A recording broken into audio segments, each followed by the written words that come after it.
नमस्कार। नेपाल टेलिभिजन समाचारमा स्वागत छ। म श्वेता सिन्हा। म राजेन्द्र राज तिमिल सिन्हा। सुरुमा प्रमुख समाचार।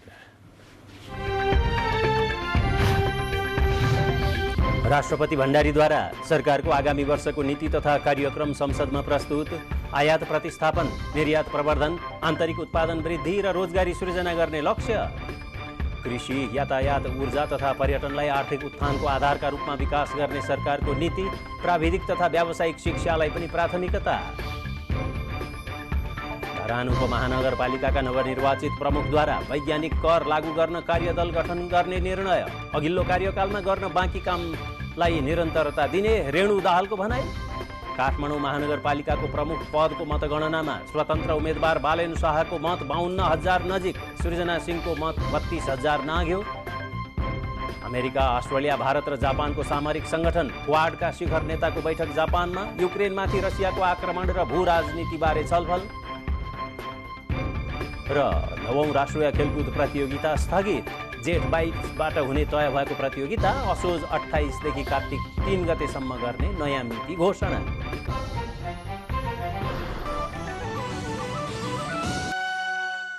समाचार अब विस्तारमा। नेपाल सरकारले लोकतान्त्रिक मूल्य मान्यतामा आधारित भएर देशको नीति तथा कार्यक्रम कार्यान्वयन गर्ने भएको छ। राष्ट्रपति विद्यादेवी भण्डारीद्वारा संघीय संसदका दुवै सदनको संयुक्त बैठकमा आज प्रस्तुत नेपाल सरकारको आगामी आर्थिक वर्षको नीति तथा कार्यक्रममा सो कुरा उल्लेख गरिएको हो।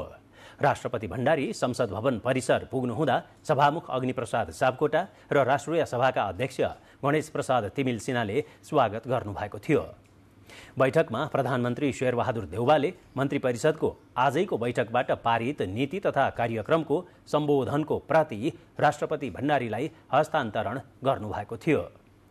नीति तथा कार्यक्रममा आयात प्रतिस्थापन, निर्यात प्रवर्धन, आन्तरिक उत्पादन वृद्धि, रोजगारी सृजना, उच्च आर्थिक वृद्धि लगायतको लक्ष्य लिइएको छ। नीति तथा कार्यक्रम प्रस्तुतिका क्रममा राष्ट्रपति भण्डारीले योजना आयोगको योजनामा नपरेका कार्यक्रमलाई बजेट छुट्याइने छैन भन्नुभयो। तीनै तहका बजेटमा वित्तीय अनुशासन पालना गरिने, डिजिटल ब्याङ्किङ प्रणालीबाट सबै वित्तीय कारोबार भुक्तानी हुने व्यवस्था मिलाइने, निजी क्षेत्रबाट वस्तु तथा सेवा प्रवाह हुन सक्ने र बोझिला सार्वजनिक संस्थान एक आपसमा गाभ्ने वा खारेज गर्ने र बन्द रहेका कतिपय सार्वजनिक संस्थान पुनः सञ्चालनमा ल्याइने नीति तथा कार्यक्रममा उल्लेख छ। आगामी आर्थिक वर्षमा पुँजी बजारमा लगानीकर्ताको क्षमता अभिवृद्धि गरिने, क्रेडिट रेटिङ सम्पन्न गरिने राष्ट्रपतिले उल्लेख गर्नुभयो। आर्थिक विकास र गरिबी निवारणका लागि सहकारीलाई उद्यमशीलता र रोजगारीसँग आबद्ध गरिने उहाँले बताउनुभयो। समान प्रकृति र उद्देश्य रहेका सहकारी कोषलाई एक आपसमा गाभी दक्षतापूर्वक सञ्चालन गरिनेछ राष्ट्रपतिले नीति तथा कार्यक्रममा उल्लेख गर्नुभयो। गरिब तथा विपन्न परिचय पत्र प्रदान गरी सोही आधारमा लक्षित सेवा सुविधा प्रदान गरिने नीति कार्यक्रममा उल्लेख छ। कृषिलाई आर्थिक वृद्धि र रोजगारीको प्रमुख आधारका रूपमा प्राथमिकता दिइने कुरा पनि नीति तथा कार्यक्रममा उल्लेख छ। कृषि क्षेत्रको आधुनिकीकरण गर्दै आर्थिक वृद्धिको आधार बलियो बनाइने कुरा पनि नीति तथा कार्यक्रममा उल्लेख छ। साथै प्रधानमन्त्री कृषि आधुनिकीकरण कार्यक्रमलाई पुनर्संरचना गरिने भएको छ। सामूहिक र सहकारी खेतीलाई प्रोत्साहित गरिने कुरा पनि नीति तथा कार्यक्रममा उल्लेख छ। खाना पकाउने ग्यासको खपत घटाउन विद्युत महसुल पुनरावलोकन गरिने राष्ट्रपतिले उल्लेख गर्नुभयो। नेपाल सरकारले लोकतान्त्रिक मूल्य मान्यतामा आधारित भएर नीति तथा कार्यक्रम कार्यान्वयन गर्ने भएको छ। संघीय संसदका दुवै सदनको संयुक्त बैठकमा आज प्रस्तुत आगामी आर्थिक वर्षको नीति तथा कार्यक्रममा नेपाल सरकारले सो कुरा उल्लेख गरेको हो। यो रिपोर्टमा हेरौँ।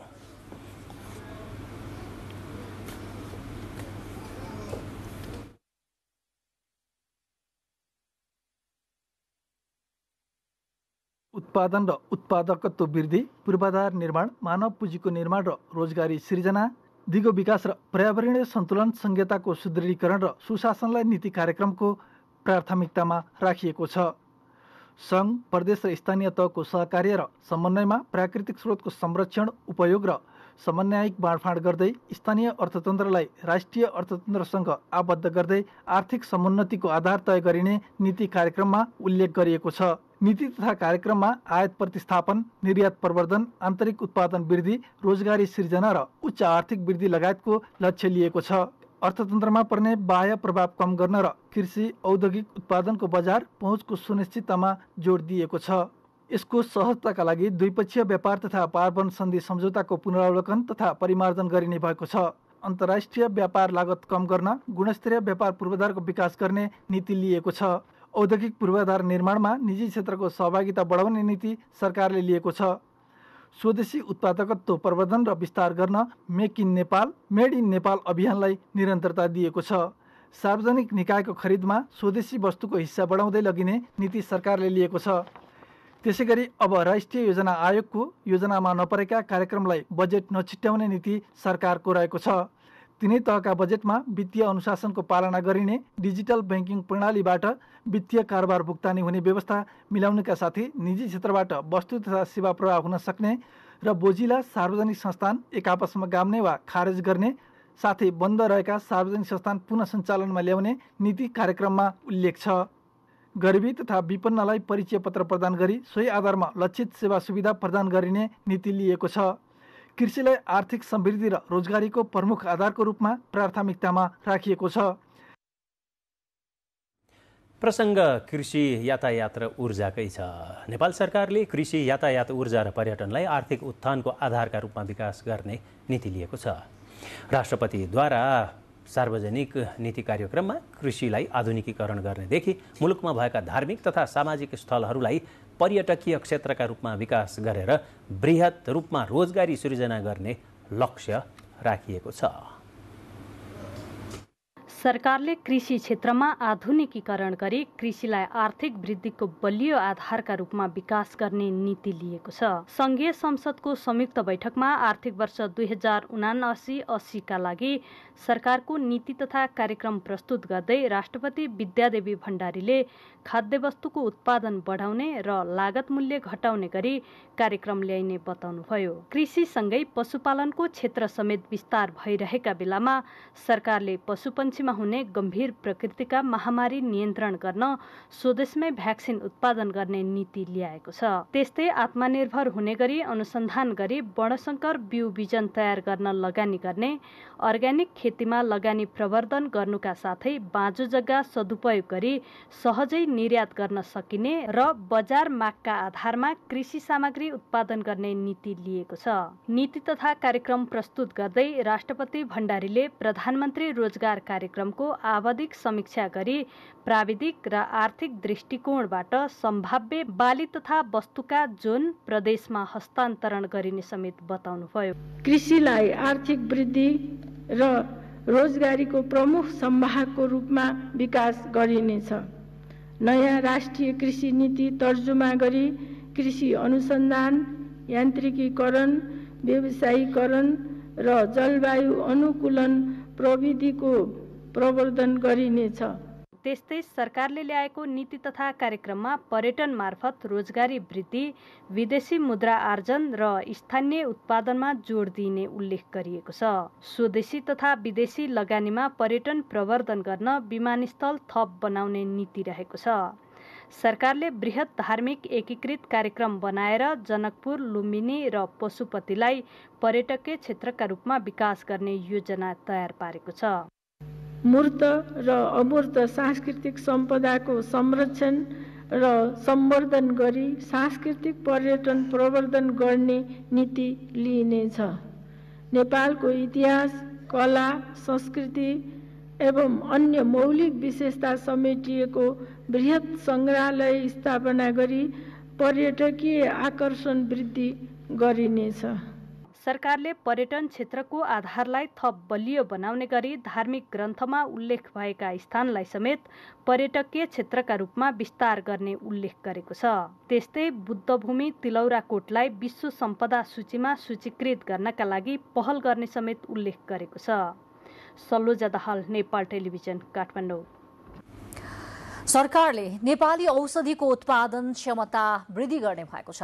आगामी आर्थिक वर्षको नीति तथा कार्यक्रममा उत्पादन क्षमता वृद्धि गरी औषधिको आपूर्तिमा सुधार गरिने बताइएको हो। यसैगरी कक्षा 9 देखि विश्वविद्यालय तहसम्मको पाठ्यक्रम निर्माण गरी प्राविधिक तथा व्यावसायिक विषयलाई पनि प्राथमिकता दिइने भएको छ। सरकारले आगामी आर्थिक वर्षदेखि प्रदेश र स्थानीय सरकारको सहकार्यमा सामुदायिक माध्यमिक विद्यालयमा स्वास्थ्य परिचारिकाको व्यवस्था गर्ने भएको छ। मंगलबार संघीय संसदमा राष्ट्रपति विद्यादेवी भण्डारीले आगामी आर्थिक वर्ष 2079-80 को नीति तथा कार्यक्रम प्रस्तुत गर्दै मदरसा, गुरुकुल र गुम्बा शिक्षालाई आधुनिक प्रणालीसँग आबद्ध गर्न कानुनी व्यवस्था गरिने बताउनुभयो। कक्षा 9 देखि विश्वविद्यालय तहसम्मको पाठ्यक्रम निर्माण गरी प्राविधिक तथा व्यावसायिक विषयलाई समावेश गरिने पनि जानकारी दिनुभयो। शिक्षालाई सिपसँग, सिपलाई श्रमसँग र श्रमलाई रोजगारीसँग र रोजगारीलाई उत्पादनसँग र उत्पादनलाई बजारसँग जोड्नको लागि पढ्दै कमाउँदै कार्यक्रम थप विस्तार गरिने बताउनुभयो। नेपालमा सञ्चालित विश्वविद्यालयहरूसँगको समन्वय प्रभावकारी बनाइनेछ। शिक्षा प्रशासन सम्बद्ध बोर्ड, सचिवालय, आयोग र परिषदको आवश्यकता अनुसार पुनरावलोकन, पुनः संरचना र सुदृढीकरण गरिनेछ। त्यसैगरी विशिष्टीकृत विषयमा उच्च शिक्षा प्रदान गर्ने र विदेशी विद्यार्थीलाई नेपालमा आकर्षित गर्न पनि उच्च शिक्षामा लगानी गर्न प्रोत्साहित गरिने बताउनुभयो। प्रत्येक प्रदेशमा कम्तीमा 2 मेडिकल कलेज प्रतिष्ठान स्थापना गर्ने नीति लिनुका साथै सुदूरपश्चिम विश्वविद्यालयसँगको सहकार्यमा डडेलधुरामा मेडिकल कलेज सञ्चालनमा ल्याइने बताइएको छ। त्यसैगरी नेपाली औषधि उत्पादकहरूको उत्पादन क्षमता वृद्धि गरी औषधिको आपूर्तिमा सुधार गरिने बताउनुभयो। आधारभूत र जीवनरक्षक औषधि, अक्सिजन, खोप तथा औषधिजन्य सामग्री उत्पादनलाई थप प्रोत्साहित गरिने र नेपाली औषधि उत्पादकहरूको उत्पादन क्षमता वृद्धि गरी औषधिको आपूर्तिमा सुधार गरिने नीति तथा कार्यक्रममा समेटिएको छ। नेपालको मुख्य समस्याको रूपमा रहेको बढ्दो आयात न्यून गर्न सरकारले नेपाली उत्पादन तथा उपभोग अभिवृद्धि अभियान दशक घोषणा गरेको छ। राष्ट्रपति विद्यादेवी भण्डारीले संसदको दुवै सदनमा सरकारको नीति तथा कार्यक्रम प्रस्तुत गर्दै नेपाली उद्योग नेपालमै रोजगार, आफ्ना उद्योग आफ्नै व्यापार भन्ने नाराका साथ नेपाली उत्पादन तथा उपभोग अभिवृद्धि अभियान दशक सुरु गरिने बताउनु भएको हो। सरकारले लिएको यस्तो कार्यक्रमका लागि कर तथा भन्सार महसुल छुट, निर्यात प्रवर्धन, प्रतिस्पर्धी सिप विकास, व्यावसायिक सहजीकरण, साझा भौतिक पूर्वाधार जस्ता काम गरिने नीति तथा कार्यक्रममा उल्लेख छ। चालु आर्थिक वर्षको 10 महिनामै 16 खर्ब रुपियाँ भन्दा बढीको वस्तु आयात भइसकेको छ। नेपालको मुख्य समस्याको रूपमा रहेको बढ्दो आयात न्यून गर्न सरकारले नेपाली उत्पादन तथा उपभोग अभिवृद्धि अभियान दशक घोषणा गरेको छ। राष्ट्रपति विद्यादेवी भण्डारीले संसदको दुवै सदनमा सरकारको नीति तथा कार्यक्रम प्रस्तुत गर्दै नेपाली उद्योग नेपालमै रोजगार, आफ्ना उद्योग आफ्नै व्यापार भन्ने नाराका साथ नेपाली उत्पादन तथा उपभोग अभिवृद्धि अभियान दशक सुरु गरिने बताउनु भएको हो। सरकारले लिएको यस्तो कार्यक्रमका लागि कर तथा भन्सार महसुल छुट, निर्यात प्रवर्धन, प्रतिस्पर्धी सिप विकास, व्यावसायिक सहजीकरण, साझा भौतिक पूर्वाधार जस्ता काम गरिने नीति तथा कार्यक्रममा उल्लेख छ। आन्तरिक तथा वैदेशिक लगानीमा वृद्धि, साना तथा मझौला उद्यममा नवप्रवर्धन, सिपमूलक रोजगारी वृद्धि, नेपाली उत्पादनको बजार विस्तार, मूल्य श्रृङ्खला विकास मार्फत उत्पादन तथा उपभोगको वृद्धि, आयात प्रतिस्थापन तथा निर्यात प्रवर्धन गरी समुन्नत अर्थतन्त्रको विकास गर्न, नेपाली उद्योग नेपालमै रोजगार, आफ्नो उत्पादन आफ्नै व्यापार भन्ने नाराका साथ नेपाली उत्पादन तथा उपभोग अभिवृद्धि अभियान दशक प्रारम्भ गरिनेछ। चालु आर्थिक वर्षको 10 महिनामै 16 खर्ब रुपियाँ भन्दा बढीको वस्तु आयात भइसकेको छ। अत्यधिक आयात हुँदा विदेशी मुद्राको सञ्चितमा पनि चाप पर्दै गएको छ। आयात कम गर्न कृषि उत्पादनमा जोड दिइने, मल बिउ बिजनमा सहुलियत दिइने, खाद्य वस्तुको उत्पादन बढाउने र प्रशोधन लागत घटाउने कार्यक्रम ल्याइने बताइएको छ। आन्तरिक उत्पादन वृद्धि गर्न, औद्योगिक प्रवर्धनका लागि लगानी विस्तार गर्न, प्रणालीगत सुधार गरिने सरकारको नीति छ। स्वदेशी उत्पादनलाई प्रवर्धन गर्न मेक इन नेपाल र मेड इन नेपाललाई प्राथमिकताका साथ अघि बढाइ लगाइने नीति तथा कार्यक्रममा उल्लेख छ। यस्तै बन्द रहेको उद्योग पनि सञ्चालनमा ल्याउने सरकारको योजना छ। कृषि, यातायात, पर्यटन र सूचना प्रविधिलाई आर्थिक वृद्धिको संवाहकको रूपमा परिचालन गर्ने लक्ष्य सरकारले लिएको छ। एलिजा उप्रेती, नेपाल टेलिभिजन, काठमाडौँ। सरकारले आर्थिक वर्ष 2079-80 को वार्षिक नीति तथा कार्यक्रम सार्वजनिक गर्दै आयात प्रतिस्थापन गर्दै स्वदेशी उत्पादन वृद्धिलाई प्राथमिकता दिने, रोजगारी सृजना, कृषि, पर्यटन, स्वास्थ्य, शिक्षा लगायतलाई प्राथमिकतामा राखेर नीति कार्यक्रम प्रस्तुत गरेको छ। नीति तथा कार्यक्रम सत्ता पक्षले सबै विषय समेटिएको उत्कृष्ट भएको प्रतिक्रिया दिएको छ भने प्रमुख प्रतिपक्षी दलले परम्परागत नयाँ कार्यक्रम नभएको र वर्तमान समस्याको समाधान गर्न नसक्ने प्रतिक्रिया दिएका छन्। कार्यान्वयन गर्न कठिन हुने प्रतिक्रिया उनीहरूको छ। सायद यो चुनावी वर्ष पनि भएको हुनाले पनि सरकारमा हुनेहरूले अलि नयाँ कुरा गर्न आँट पनि गर्दैनन्। केही पपुलिस्ट कुराहरू र केही सुधारका कुराहरू गर्नुपर्ने बाध्यता पनि हुन्छ। त्यही कारणले गर्दा होला।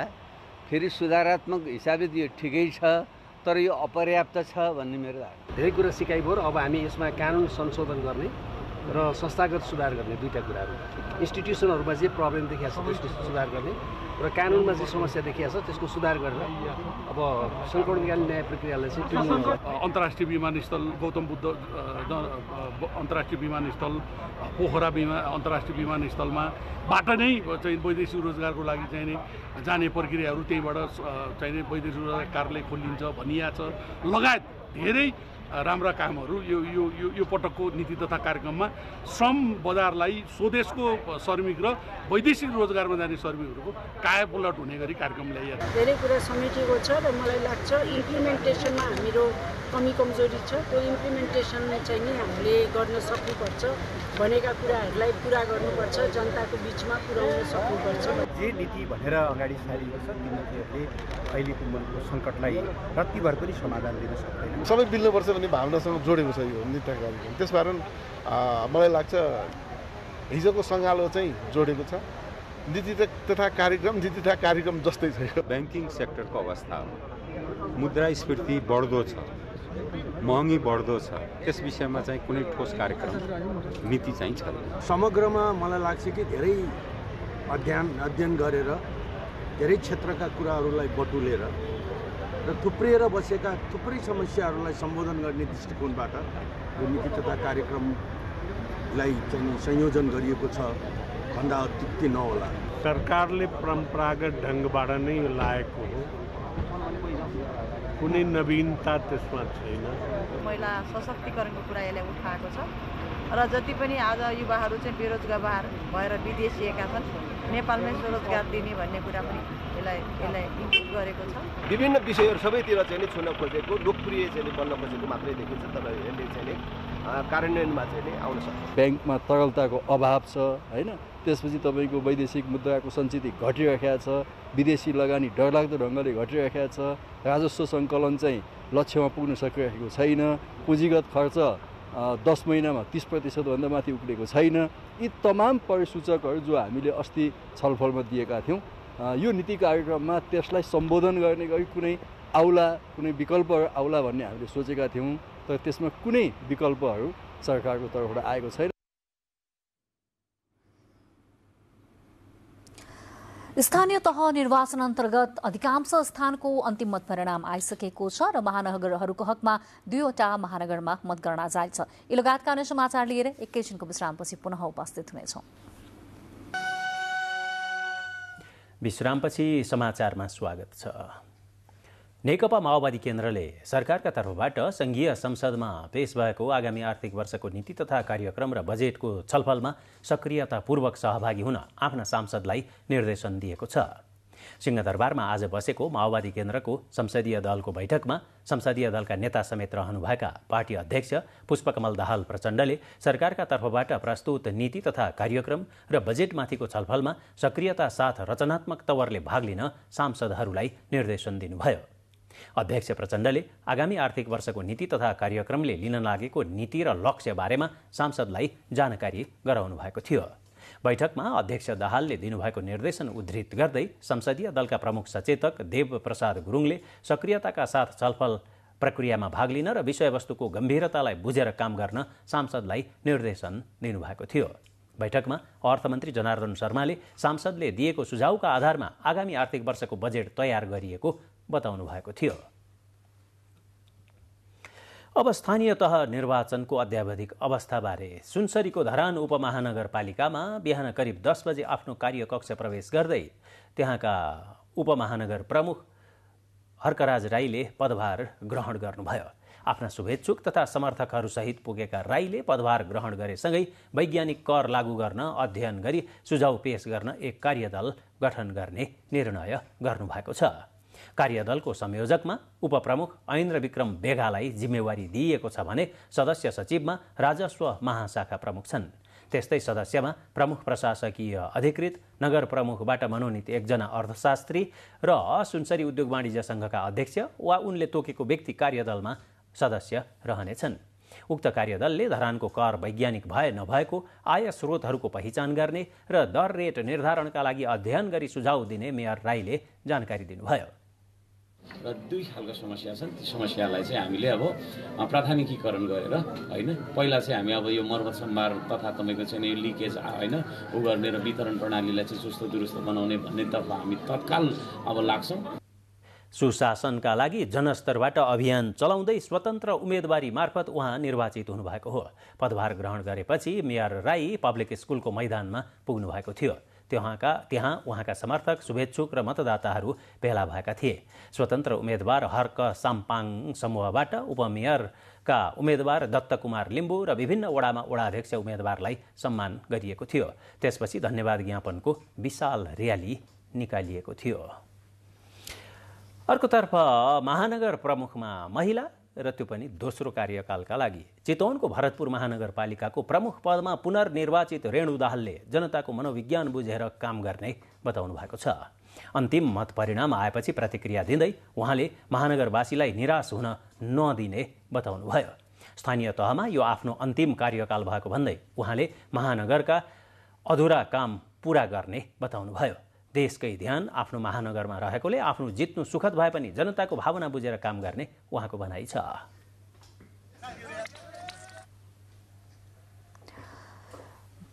स्थानीय तह अन्तर्गत अधिकांश स्थानको मतगणना अन्तिम मतपरिणाम आइसकेको छ र देशभर रहेका 6वटा महानगरमध्ये अब 2वटा महानगरमा मात्र मतगणना जारी छ।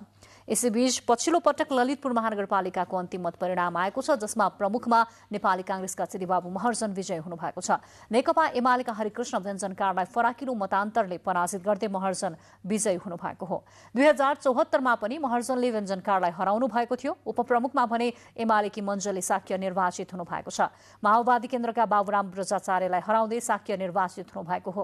काठमाडौँ महानगरपालिकामा स्वतन्त्र उम्मेद्वार बालेन्द्र शाहले 51,933 मत प्राप्त गर्नुभएको छ। नेपाली कांग्रेसकी सृजना सिंहले 32,609 मत प्राप्त गर्नुभएको छ भने नेकपा एमालेका केशव स्थापितले 32,075 मत प्राप्त गर्नुभएको छ।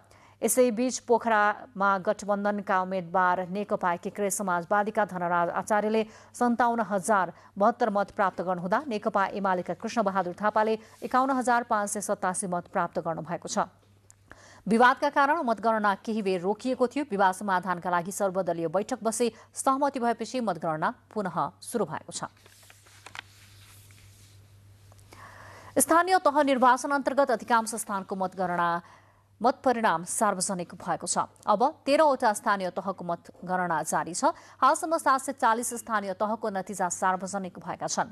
सार्वजनिक परिणाम अनुसार नेपाली कांग्रेसले सबैभन्दा धेरै स्थानीय तहमा विजय हासिल गरेको छ। पछिल्लो नतिजा अनुसार नेपाली कांग्रेसले 323 स्थानीय तहमा जित हासिल गरेको छ। नेकपा एमाले 202 स्थानीय तहमा र नेकपा माओवादी केन्द्र 120 स्थानीय तहमा जित हासिल गरेको छ। जनता समाजवादी पार्टीले 31 स्थानीय तहको प्रमुखमा विजय हुँदा नेकपा एकीकृत समाजवादी 18 र लोकतान्त्रिक समाजवादी पार्टी 16 स्थानीय तहको प्रमुखमा विजयी भएका छन्। स्वतन्त्र सहित अन्य 32 स्थानमा विजयी भएका छन्।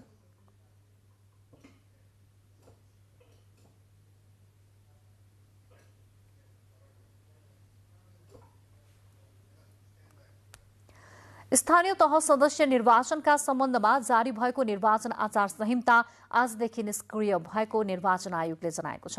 निर्वाचनलाई स्वच्छ, भयरहित र मर्यादित वातावरणमा सम्पन्न गराउन आयोगले गत चैत 25 गतेदेखि निर्वाचन आचार संहिता लागू गरेको थियो।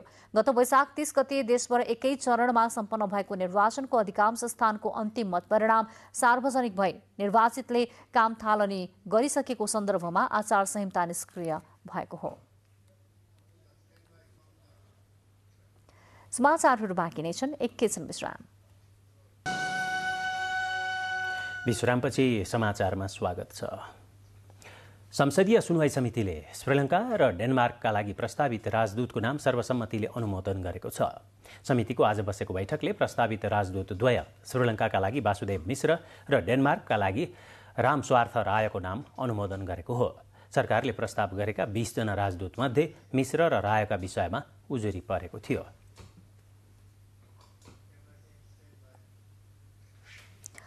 शताब्दी पुरुष सत्यमोहन जोशीले आज 103 वर्ष प्रवेशको जन्मोत्सव मनाउनु भएको छ। तिथिका आधारमा आजबाट शताब्दी पुरुष जोशी 102 वर्ष पूरा गरी 103 वर्षमा प्रवेश गर्नु भएको हो। जन्मोत्सवको विशेष अवसरमा आज उहाँको निवास बङ्खु बहालमा ग्रह शान्ति सहित आरोग्य र दीर्घायुको कामना गरी विशेष पूजा आराधना गरिएको छ। शताब्दी पुरुष जोशी केही महिनादेखि अस्वस्थ रहेका कारण हिँडुल गर्न नसक्ने भएकोले साधारण तरिकाले नेवारी परम्परा अनुसार जन्मदिन मनाएको परिवारजनले जनाएको छ।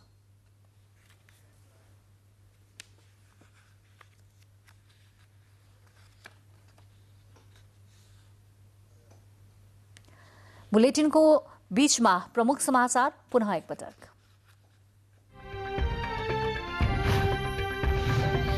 राष्ट्रपतिद्वारा सरकारको आगामी वर्षको नीति तथा कार्यक्रम संसदमा प्रस्तुत। आयात प्रतिस्थापन, निर्यात प्रवर्धन, आन्तरिक उत्पादन वृद्धि, रोजगार सृजना गर्ने लक्ष्य। कृषि, यातायात, ऊर्जा तथा पर्यटनलाई आर्थिक उत्थानको आधारका रूपमा विकास गर्ने सरकारको नीति। प्राविधिक तथा व्यावसायिक शिक्षालाई पनि प्राथमिकता। धरानुको महानगरपालिकाका नवनिर्वाचित प्रमुखद्वारा वैज्ञानिक कर लागू गर्न कार्यदल गठन गर्ने निर्णय। अघिल्लो कार्यकालमा गर्न बाँकी कामलाई निरन्तरता दिने रेणु दाहालको भनाई। काठमाडौँ महानगरपालिकाको प्रमुख पदको मतगणनामा स्वतन्त्र उम्मेद्वार बालेन शाहको मत 52,000 नजिक, सृजना सिंहको मत 32,000 भन्दा बढी। अमेरिका, अस्ट्रेलिया, भारत र जापानको सामरिक संगठन क्वाडका शिखर नेताको बैठक जापानमा। युक्रेनमाथि रसियाको आक्रमण र भू राजनीतिबारे छलफल। र नवौं राष्ट्रिय खेलकुद प्रतियोगिता स्थगित। जेठ 22बाट हुने तय भएको प्रतियोगिता असोज 28 गतेदेखि कार्तिक 3 गतेसम्म गर्ने गरी नयाँ मिति घोषणा। स्थापनाको 61औं वर्षमा नेपालमा परराष्ट्र सेवा दिवस पहिलो पटक मनाइएको छ। विक्रम सम्वत 2018 जेठ 10 गते नियमावली मार्फत स्थापित नेपालको परराष्ट्र सेवा अझै छुट्टै ऐनको प्रतीक्षा गरिरहेको छ। दिवस मनाउन आयोजित कार्यक्रममा परराष्ट्र मन्त्री डाक्टर नारायण खड्काले बदलिँदो भू राजनीतिसँगै परराष्ट्र सेवालाई अझै परिष्कृत र चुस्त बनाउन जरुरी रहेको बताउनुभयो। परराष्ट्र सचिव भरतराज पौड्यालले इतिहासको सम्मान गर्दै पहिलो पटक आयोजित परराष्ट्र सेवा दिवसमा अग्रज कूटनीतिज्ञहरूको उपस्थितिले गरिमा बढाएको बताउनु भएको थियो। कार्यक्रममा 2018 साल अघि नेपाली परराष्ट्र सेवामा प्रवेश गरेका 11 जनालाई सम्मानित गरिएको थियो। जापानको राजधानी टोकियोमा क्वाड सदस्य मुलुकका नेताहरूको बैठक बसेको छ। अमेरिका, अस्ट्रेलिया, भारत र जापानका राष्ट्रपति तथा प्रधानमन्त्री सम्मिलित बैठकमा चीनका साथै युक्रेनमाथिको आक्रमण तथा भारत प्रशान्त क्षेत्रको भू राजनीति र सुरक्षाका सम्बन्धमा छलफल भइरहेको छ। चीनको बढ्दो गतिविधिलाई रोक्ने उपायका बारेमा छलफल गर्न करिब 5 वर्ष अघि 4 मुलुकले क्वाडको गठन गरेका थिए। चीनिया विदेश मन्त्री वाङ यीले चीनलाई रोक्नका लागि क्वाडको गठन गरिएको प्रतिक्रिया समेत दिनुभएको छ। बैठकले चीनको नाम नली प्रशान्त क्षेत्रको सुरक्षा सम्बन्धी प्रस्ताव पारित गर्ने बताइएको छ। बाँकी समाचार एकैछिनमा।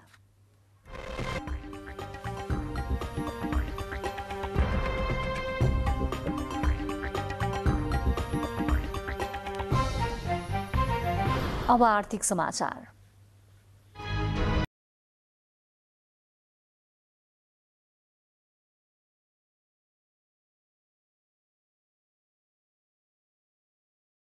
आगामी आर्थिक वर्ष 2079-80का लागि अर्को साता बजेट ल्याउने तयारी गरिरहेको छ।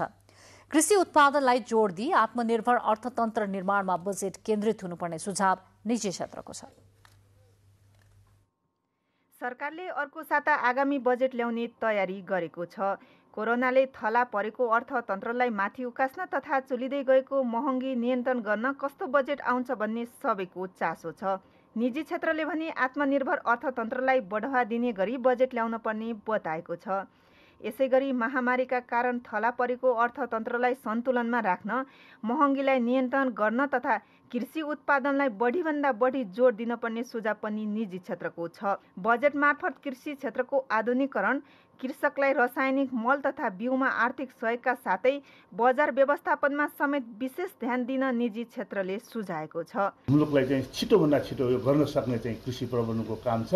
यसलाई आधुनिकीकरण गरेर चाहिँ हामी अगाडि बढ्नुपर्छ कुरा राख्न चाहन्छु भनेदेखि यसको साथसाथै जलस्रोत क्षेत्रमा चाहिँ जलस्रोत चाहिँ हाम्रो मुलुकमा अपार भण्डारण भएकोले यसको हाम्रो चाहिँ छिटोभन्दा छिटो यसमा चाहिँ सक्ने ठाउँमा स्वदेशी र चाहिँ एफडिआई ल्याएर लगानी गरेर चाहिँ यसलाई सक्दो चाहिँ उत्पादन प्रबन्धन गरेर मुलुकमा खपत गर्ने। कृषि उत्पादनै चाहिँ हामीले आयात गर्नुपर्ने, खाद्यान्न आयात गर्नुपर्ने चाहिँ ठुलो मात्रामा भन्ने किसिममा चुनौतीहरू भइरहेको छ।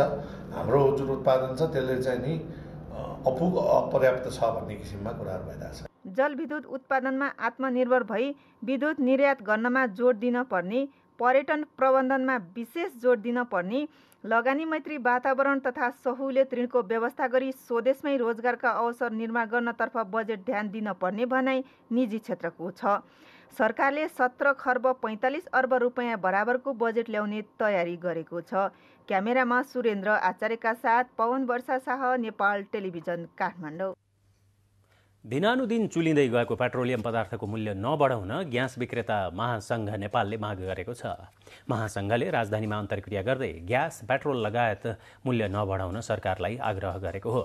महासङ्घ अध्यक्ष ज्ञानेश्वर अर्यालले सरकारले पेट्रोलियम पदार्थमा लगाएको कर छुट गरे मूल्य बढाउन नपर्ने सुझाव दिनुभएको थियो। यसअघि पनि मूल्य वृद्धि नगर सरकारसँग पटक पटक आग्रह गर्दा सुनवाई नभएको उहाँको भनाइ थियो। उहाँले मूल्य बढ्दै जाँदा त्यसको प्रत्यक्ष असर जनतालाई पर्न गएकोले छिटोभन्दा छिटो समाधानको बाटो खोज्न आग्रह गर्नुभयो। सरकारले चुलिँदै गरेको मूल्य वृद्धि समाधानको बाटो नखोजे आफूहरू त्यस विरुद्ध कार्यक्रम ल्याउन बाध्य हुने पनि उहाँले धम्की दिनुभयो। कार्यक्रममा नेपाल अयल निगमका पूर्व कार्यकारी निर्देशक सुरेन्द्र पौडेल, नेपाल एलपी ग्यासका पूर्व अध्यक्ष लगायत विभिन्न वक्ताले सरकारको निर्णयको विरोध गर्नुभएको थियो।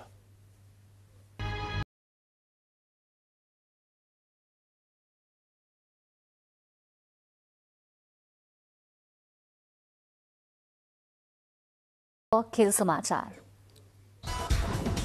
खेलकूद समाचारका साथमा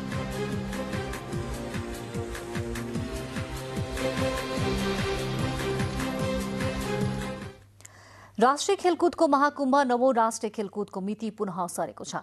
विभिन्न कारण देखाउँदै पटक पटक सारिँदै आइएको प्रतियोगितामा यही 22 गतेबाट गण्डकी प्रदेशमा हुने तय थियो। तर खेलकुद मन्त्रालयले प्रतियोगिता असोजमा गर्ने गरी नयाँ मिति घोषणा गरेको छ। यही 22 गतेबाट आयोजना गर्ने गरी तयारी हुँदै गरेको 9औं राष्ट्रिय खेलकुद प्रतियोगिता तत्कालका लागि स्थगित भएको छ। नयाँ मिति अनुसार अब 9औं राष्ट्रिय खेलकुद प्रतियोगिता आगामी असोज 28 गतेदेखि कार्तिक 3 गतेसम्म आयोजना हुनेछ। युवा तथा खेलकुद मन्त्रालयले पत्रकार सम्मेलन गरी 9औं राष्ट्रिय खेलकुदको नयाँ मिति सार्वजनिक गरेको हो। मन्त्री परिषद बैठकले 9औं खेलकुद सार्ने निर्णय गरेको युवा तथा खेलकुद मन्त्री महेश्वर जङ गहतराजले जानकारी दिनुभएको छ। हामीले अब यसलाई तिहार र दशैंको बीचमा हुने ढङ्गले असोज 28 गतेदेखि कार्तिक 3 गतेसम्म, जहाँ दशैं पनि हामी मनाइसकेका हुन्छौँ र तिहार आइसकेको हुँदैन। पछिल्लो पटक 9औं राष्ट्रिय खेलकुद प्रतियोगिता जेठ 22 गतेदेखि 28 गतेसम्म हुने तालिका तयार भई त्यसको तयारी पनि सुरु गरिसकेको थियो। यसअघि कोरोनाको महामारी र निर्वाचनका कारणले प्रतियोगिताको मिति घोषणा हुँदै स्थगित हुँदै आएको थियो। तर यसपटक सबै तयारी अनुकूल रहेकाले प्रतियोगिता हुनेमा खेलाडी र खेल पदाधिकारीहरू पनि ढुक्क थिए। यसपटक खेलकुद मन्त्रालयले खेलाडीको तालिम तथा तयारीलाई मध्यनजर गर्दै असोज र कार्तिकको बीचमा समय छनौट गरिएको मन्त्री गहत राजको तर्क छ। पुनः सरेको खेल आयोजना मितिले खेलाडीहरूलाई भने निराश बनाएको छ। सरकारको 60 करोड रुपैयाँ लागतमा प्रतियोगिता सञ्चालन गर्न लागि मन्त्री गहत राजले जानकारी दिनुभएको छ। नवौं राष्ट्रिय खेलकुदमा 36 खेल समावेश गरिएको छ। प्रतियोगितामा athletics, badminton, table tennis, cricket, football लगायत विभिन्न खेलहरू समावेश गरिएका छन्। त्यस्तै 2 खेल ठेलो र क्यानोइनलाई भने प्रदर्शनी खेलको रूपमा यसपटक नवौं राष्ट्रिय खेलकुदमा समावेश गरिएको छ। रोबिन दाहालको साथमा प्रियालक्ष्मी कार्की, नेपाल टेलिभिजन। सरकारले धनगढीमा बन्दै गरेको फाप्ला क्रिकेट मैदान र चितवनको गौतम बुद्ध अन्तर्राष्ट्रिय क्रिकेट मैदानको बाँकी काम छिट्टै सक्ने भएको छ। संघीय संसदमा आज सरकारको नीति तथा कार्यक्रम प्रस्तुत गर्नुहुँदै राष्ट्रपति विद्यादेवी भण्डारीले खेल पूर्वाधार निर्माण र खेलाडीको स्तर वृद्धि गर्न राष्ट्रिय तथा अन्तर्राष्ट्रिय खेलकुद प्रतियोगिता आयोजना गरिने बताउनुभयो। नीति तथा कार्यक्रममा खेलाडीलाई राष्ट्रिय तथा अन्तर्राष्ट्रिय स्तरको प्रशिक्षण तथा खेलमा सहभागिताको अवसर उपलब्ध गराइने पनि उल्लेख गरिएको छ। त्यस्तै सरकारले मापदण्ड बनाई खेलाडीलाई पुरस्कार, भत्ता, बिमा तथा आवश्यक प्रोत्साहन गर्दै प्रत्येक विद्यालयमा खेलकुद क्लब स्थापना गर्ने कार्यक्रमलाई आगामी आर्थिक वर्षको बजेटमा समेट्ने नीति तथा कार्यक्रममा उल्लेख छ।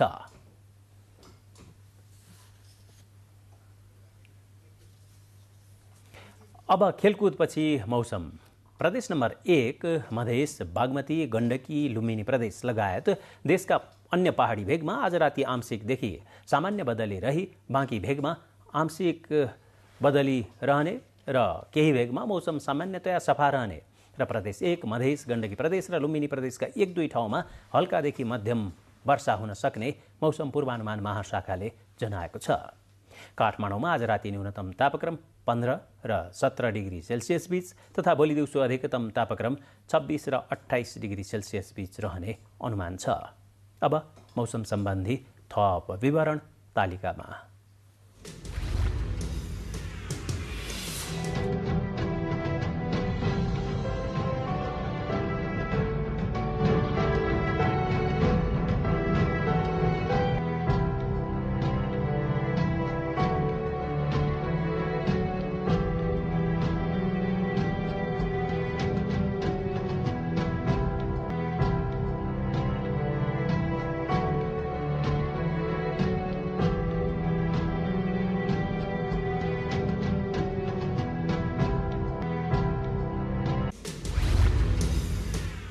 अन्त्यमा प्रमुख समाचार फेरि एकपटक। राष्ट्रपतिद्वारा सरकारको आगामी आर्थिक वर्षको नीति तथा कार्यक्रम संसदमा प्रस्तुत। आयात प्रतिस्थापन, निर्यात प्रवर्धन, आन्तरिक उत्पादन वृद्धि र रोजगारी सृजना गर्ने मुख्य लक्ष्य। कृषि, यातायात, ऊर्जा तथा पर्यटनलाई आर्थिक उत्थानको आधारका रूपमा विकास गर्ने सरकारको नीति। प्राविधिक तथा व्यावसायिक शिक्षालाई पनि प्राथमिकता। धरान उपमहानगरपालिकाका नवनिर्वाचित प्रमुखद्वारा वैज्ञानिक कर लागू गर्न कार्यदल गठन। अघिल्लो कार्यकालमा गर्न बाँकी कामलाई निरन्तरता दिने रेणु दाहालको भनाई। काठमाडौँ महानगरपालिकाको प्रमुख पदको मतगणनामा स्वतन्त्र उम्मेद्वार बालेन शाहको मत 52,000 नजिक, सृजना सिंहको मत 32,000 भन्दा बढी।